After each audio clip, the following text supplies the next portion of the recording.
Vitamine. En Provence et sur toute la Côte d'Azur.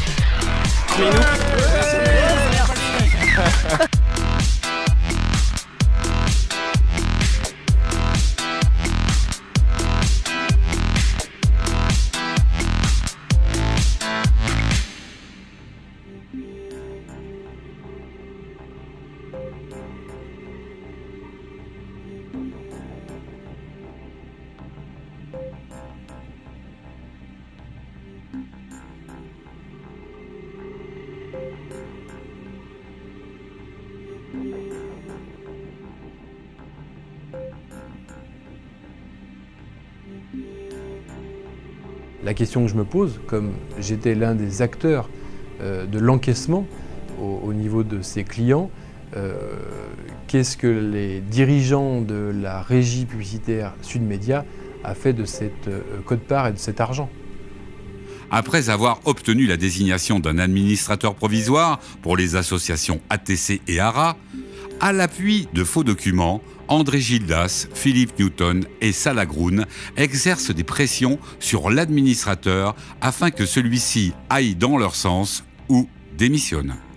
En date du 15 janvier 2011, Maître Simon Laure démissionne et sollicite son remplacement dans le cadre de l'administration provisoire des associations ATC et ARA, en conséquence des pressions exercées contre lui par Maître André Gildas, Maître Newton et Salagroun. Le 31 janvier 2011, Maître André Gildas suggère au juge la désignation de Maître Emmanuel Douer dans ce dossier, comme ce fut le cas dans une affaire précédente en 2009.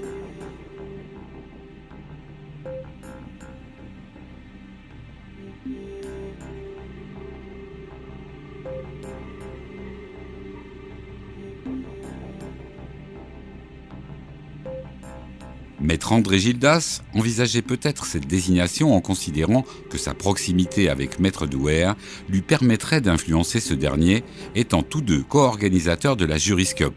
La Juriscup, régate et colloque des métiers du droit à Marseille, l'événement annuel de la profession. Dès le début de sa mission, Maître Douer se rend au siège des associations en compagnie de Maître André Gildas et de Salagroun le 3 février 2011. Laurent Fusy, directeur général de Radio Vitamine, reste médusé lors de cette visite dont ni les avocats ni le président n'étaient informés. Il les alerte immédiatement par courriel, photo à l'appui.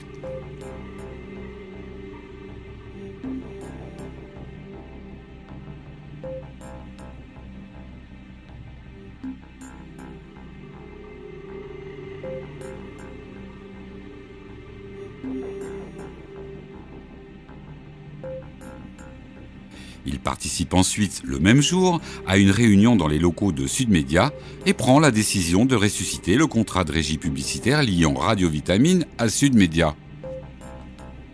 Cette décision, contraire aux droits et aux intérêts d'ATC qu'il est censé défendre, a pour conséquence directe d'empêcher Radio Vitamine de commercialiser ses écrans de publicité locale durant 4 mois consécutifs.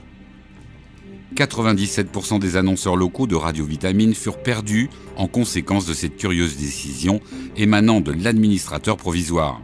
Ce dernier étant censé protéger les associations ATC et ARA et non permettre que Sud Média continue de leur couper les vivres comme c'était le cas depuis mai 2010. Ce n'est qu'en date du 5 avril 2011, 2 mois après sa désignation, que Maître Douer accepte une réunion urgente avec le président de Radio Vitamine, M. Lazargroun. Au cours de ce rendez-vous, M. Lazargroun explique à Maître Douer le rôle du CSA dans la régulation des organes dirigeants, les médias. Étonné, et pour en avoir confirmation, Maître Douer, administrateur désigné, adresse immédiatement un fax stipulé urgent au président du CSA. Une simple lecture de ce fax permet de mesurer la méconnaissance de Maître Douer s'agissant du rôle du CSA et des dispositions légales applicables qu'il qualifie d'hypothèses. Seul le CSA peut donner la liste des vrais membres du conseil d'administration d'ATC et d'ARA agréés par ses soins. Un simple récépissé de dépôt en préfecture, accompagné de faux documents, ne pouvant en aucun cas permettre de devenir membre du conseil d'administration d'un média régional privé. Monsieur Lazargroun explique également à Maître Douer qu'au regard de la loi Sapin, une régie publicitaire est un mandataire et qu'à ce titre, elle ne peut jamais conserver dans ses caisses et pour son usage des fonds qui ne lui appartiennent pas. D'abord, il s'est rendu compte qu'il avait été trompé. Et il me l'a dit, il m'a dit « Votre frère, c'est un sacré zozo ». Je lui ai dit « Je sais, je suis au courant ». Et il m'a dit « Je vous plains d'avoir un frère comme ça ». Je lui ai dit « Oui, moi aussi je me plains ». Et puis il a appelé son avocat, donc l'avocat qui le représentait au tribunal, et l'avocat lui a dit, j'étais là, j'entendais ce qu'il lui disait, lui a dit « Oui, j'ai vérifié la comptabilité, c'est bien le petit frère qui vole de l'argent depuis pratiquement 2 ans ».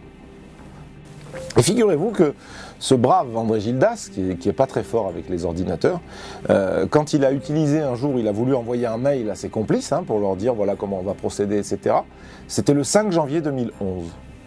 Et bien ce mail, au lieu de l'envoyer à Salagroun, il l'a envoyé à Lazargroun. Donc moi j'ai reçu un mail où il expliquait comment il allait me couper les vivres, comment il allait procéder, avec l'aide de qui. Et il conclut son mail en disant couper les vivres de nos adversaires, c'est ce que nous cherchons depuis 6 mois. Le mécanisme qu'ils ont mis en mouvement n'était pas inintéressant. Ils coupent les vivres et ils crient au feu. Après avoir procédé à de nouvelles vérifications auprès de ses conseils, Maître Douer se voit obligé de déposer le 13 avril des conclusions absolument accablantes à l'encontre de Sud Média, Salagroun et ses partenaires, en indiquant que ces derniers avaient délibérément coupé les vivres de Radio Vitamine depuis avril 2010 dans le but d'asphyxier les associations ATC et ARA. Il a rendu 26 ou 27 pages de conclusions dans lesquelles il accable Salah et son avocat et leur équipe en expliquant non seulement que c'est eux qui ont coupé les vivres, mais en plus en ajoutant qu'ils l'ont fait délibérément dans le but d'asphyxier la radio. Et qu'il fallait donc que le tribunal engage leur responsabilité personnelle pour plus de 400 000 € qu'ils avaient détournés en 2 ans. Donc vous comprenez là, vous avez Salagroun et André Gildas qui au mois de juin 2010 vont saisir le président du tribunal de grande instance de Toulon, il faut avoir un sacré toupet quand même, pour lui dire nous sommes très inquiets pour la santé financière de Radio Vitamine, alors que ça fait déjà plus d'1 an qu'ils coupent les vivres de Radio Vitamine et ça fait plusieurs mois qu'ils ne payent plus la publicité locale. Maître Douer procéda ensuite le 2 mai 2011 à une assemblée générale qui se solda par la réélection de Lazargroun à la tête des associations ATC et ARA. Maître Douer termine sa mission le 23 mai 2011.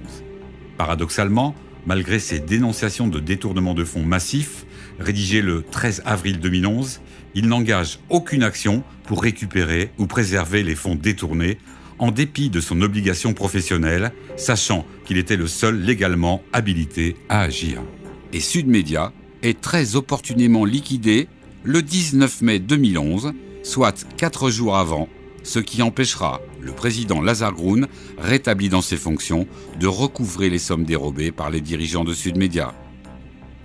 En conclusion, la première administration provisoire de la SCP Douer-Avazeri a occasionné un préjudice direct, consistant en une perte de 1 million € de créances détenues sur Sud Média, additionné aux 453 000 € dérobés par les dirigeants, ainsi que la perte sèche de 97% des annonceurs locaux de la radio Vitamine.